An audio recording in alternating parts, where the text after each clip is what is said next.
Okay dear students, hopefully general आप लोगों को क्लियर हो गया होगा। अभी जो नेक्स्ट पोर्शन हमारे पास वो है फॉर्म ऑफ जनरल।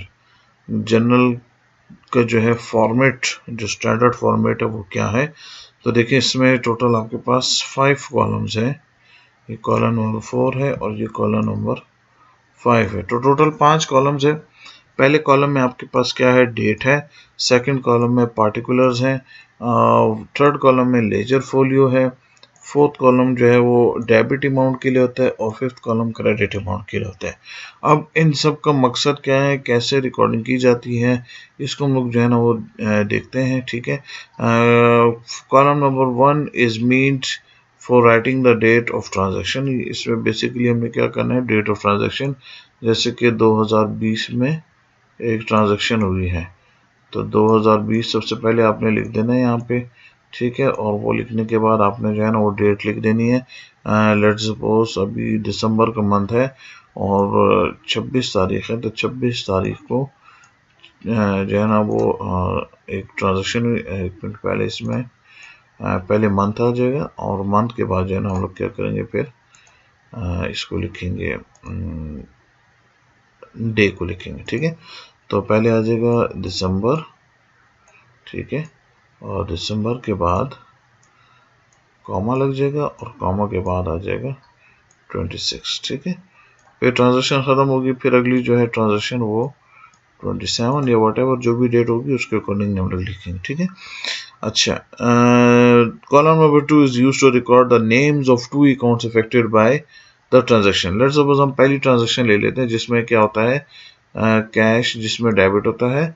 ठीक है, तो कैश अकाउंट जो है वो डेबिट हो रहा है और दूसरा नेम हमारे पास जो है वो पिछली जो हमने एग्जांपल की थी उसमें क्या था, कैपिटल था। तो कैपिटल बेसिकली क्या हो रहा है, ये क्रेडिट हो रहा है। ठीक है, अच्छा, तो जो डेबिट हो रहा है उसके सामने हमने यहाँ पे एक छोटा सा डेबिट भी लिखना होगा। ठीक है, ये DR। ठीक हो गया। अच्छा, फिर उसके बाद जो है नंबर थर्ड कॉलम जो है is mean for noting the number of page on the ledger on which the particular account appears in that book. तो ये जो लेजर फोलियो है ये बेसिकली आपको लेजर का नंबर बताता है। लेट सपोज आपका कैश अकाउंट है, ठीक है ना, तो ये लेट सपोज मैं यहाँ पे अगर 4 लिख देता हूँ, इस 4 का मतलब ये है कि अगर मैं लेजर बुक ओपन करूंगा तो उस लेजर बुक में 4 नंबर पे मुझे क्या मिलेगा, कैश अकाउंट मिलेगा। ठीक है, तो ये जब हम लोग लेजर बनाएंगे तो उसमें आपको ये ज़्यादा क्लियर हो जाएगा, इजीली आपको जो है उसमें फिर समझ आ जाएगा। ठीक है, और बजाय इसका इतना कोई ख़ास जो है ना वो रूल नहीं है। ये प्रैक्टिकली जब हम लोग करेंगे तो उसमें जो है ना इसका यूज़ होगा, तो वो आप लोगों को हम क्लियर कर देंगे। ठीक है, नंबर 4 जो है डेबिट अमाउंट और क्रेडिट अमाउंट है। तो लेट सपोज कैश जो है वो 10,000 के कैश आ रहा है, तो ये 10,000 मैं इधर भी रिकॉर्ड करूंगा। ये 10K नहीं लिखना, लेकिन मैं आसानी के लिए, क्योंकि माउस से लिखने में थोड़ी डिफिकल्टी होती है तो इसलिए मैं आसानी के लिए 10K लिख रहा हूँ।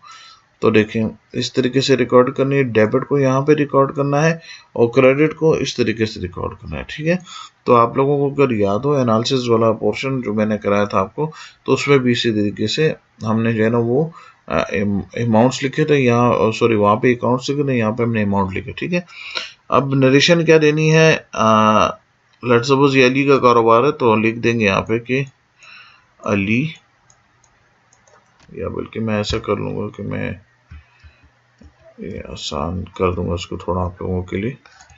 तो मैं यहाँ पे नरेशन दे देता हूँ कि भाई Ali started business with cash. तो देखें ये बेसिकली क्या होती है, नरेशन होती है जिसमें मैंने एक स्मॉल समरी जो है ना उसके बारे में लिख दी कि भाई अली ने जो है वो क्या किया है, बिजनेस शुरू किया है। ठीक है, तो ये जो है आपको मैंने एक ट्रांजेक्शन अभी करके बताई और यहाँ पे हम लोग फिर क्या कर देंगे, इस ट्रांजेक्शन को एंड कर देंगे। ठीक है, तो सिर्फ ये पोर्शन, ये बकाया को एंड नहीं करना। ठीक है, इसको हम लोग एंड कर देंगे। इसके नीचे पे दूसरी ट्रांजेक्शन इसी तरीके से हम लोग जो है ना डेबिट क्रेडिट लिख देंगे, यहाँ पे वैल्यूज लिख देंगे। ठीक है, और यहाँ पे फोलियो नंबर जो भी कोई हुआ वो लिख देंगे और यहाँ पे डेबिट लिख देना है। और इसी तरीके से हमने जो है ना बाकी सब ट्रांजेक्शन को भी रिकॉर्ड करना है। ठीक है, और रूलिंग फॉर जनरलाइजिंग आपके पास क्या है, the act of recording transaction in a journal is called journalising. The rules are summarised as follows.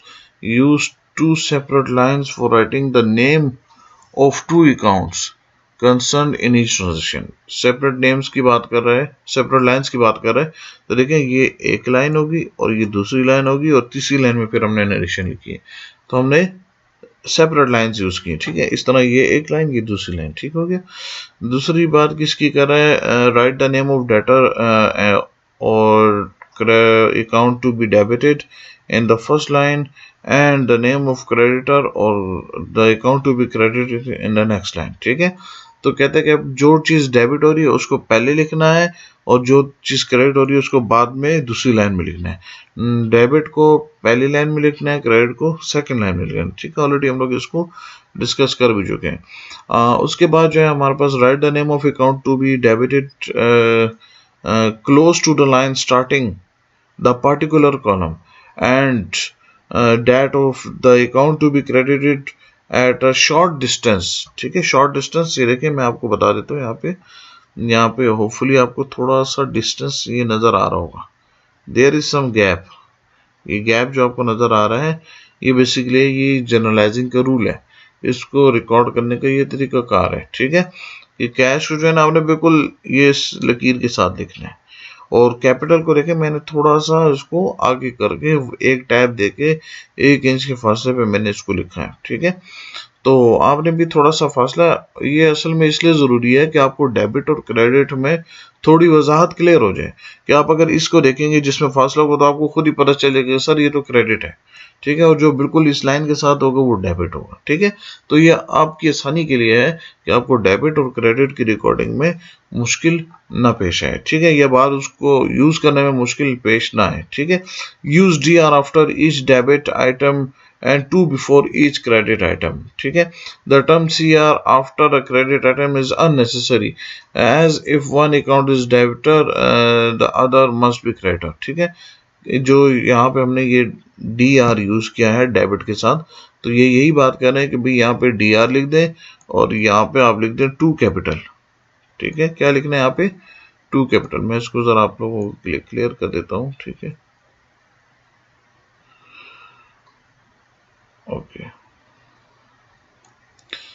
तो यहाँ पे बात हो रही है